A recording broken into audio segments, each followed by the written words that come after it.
Good morning mga kamaster, welcome back dito sa ating YouTube channel at panibagong episode na naman ang ating hatid sa inyo. Kung kaya panibagong question na naman mga kamaster mula sa ating mga taga-subaybay ang ating bigyan ng kasagutan sa episode na ito.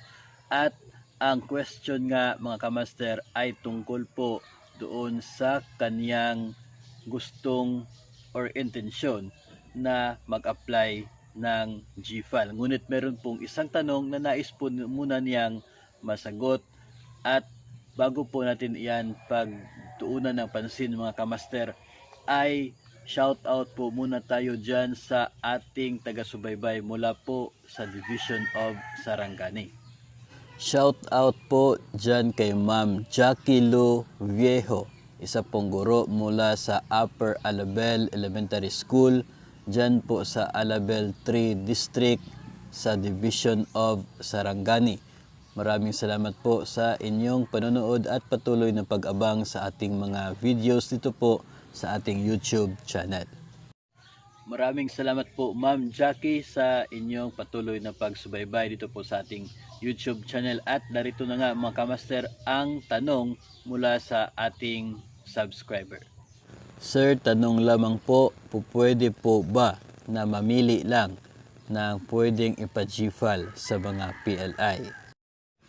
Okay, unang-una mga kamaster, sa inyo pong pag-apply ng GSIS Financial Assistance Loan ay kinakailangan po na mayroon kayong utang sa saan mang private lending institutions na accredited po sa inyo.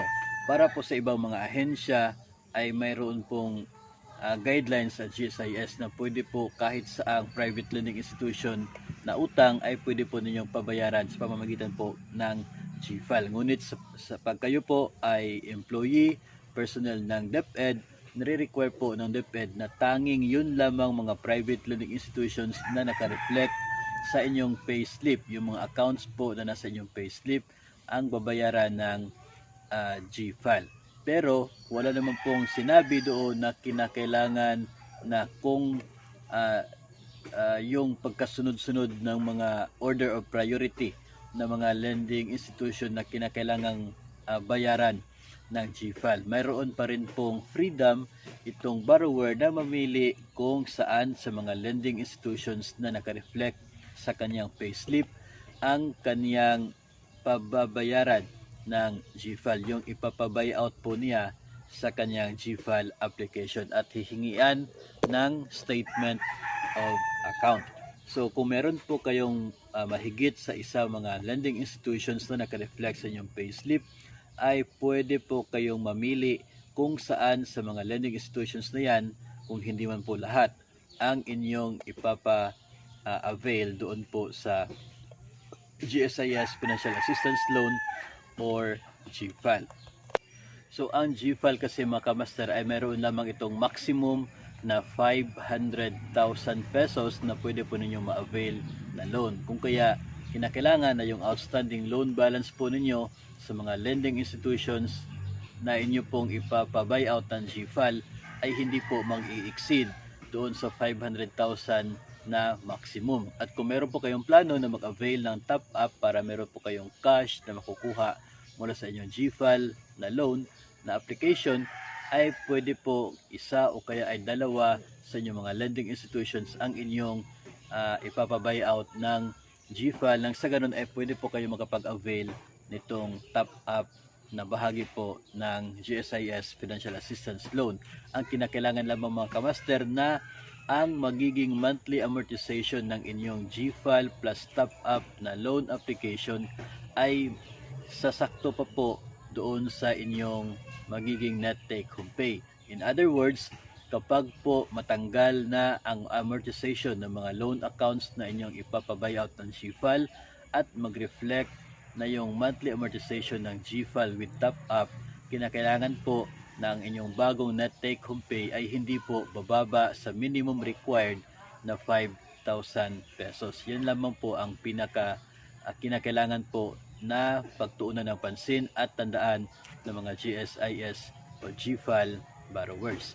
So, hindi naman po compulsory na yung mga nauna po sa listahan ang kinakailangang bayaran ng GFAL o kaya ay ang lahat ng mga PLIs. for as long as at least meron pong isang PLI na ipapabuyout sa GFAL at mag-apply po kayo ng top up na loan. So okay lang po yan, walang problema, pwedeng mamili para ipapa-buyout doon po sa inyong GFAL loan application. So pipiliin po ninyo yung, if possible, yun pong PLI na mayroong mas mataas na interest rate, nang sa ganun mga kamaster ay mas mataas din yung monthly amortization niya na mawawala sa inyong payslip. Okay? At kasayang naman kasi kung ipapabuyout niyo sa GFAL yung mayroong mas mababang interest rate. Mas mabuti po na ipapabuyout yung may mataas na interest rate. So yun lamang po, tandaan na yung bagong net take home pay po ay kinakailangan hindi po bababa doon sa minimum required na 5,000 pesos. So sana po ay meron kayong natutunan, nakuhang impormasyon tungkol po sa isyong ito, kung pwede ba mamili ng mga lending institutions na ipapabuyout sa inyong GFAL application. Hanggang sa susunod po na episode dito sa ating YouTube channel. Keep safe everyone. Mga kamaster, nagustuhan ba ninyo ang ating episode sa video ito? If yes, don't forget to like this video at i-share na rin, nang sa ganon ay marami pang mga tao na nangangailangan ng impormasyon ang makakaalam tungkol po dito. At don't forget to subscribe, nang sa ganon ay updated kayo kapag meron tayong ilalabas na bagong video dito sa ating YouTube channel. I-like nyo na rin ang ating Facebook page, that is master_jet, at i-follow na rin ang ating Instagram account, that is master_jet02. Ang link ng mga social media accounts nito ay makikita sa description ng ating video. Furthermore mga kamaster, my wife and my kids are now in YouTube. So meron na po silang sariling YouTube accounts, channels. Let us help them reach 1,000 subscribers by showing support. Mag-subscribe na rin po sa kanilang YouTube channel, Jikais TV at 2B Brothers. Ang links po ng mga YouTube channels nito ay makikita rin sa description ng ating video. Maraming salamat po.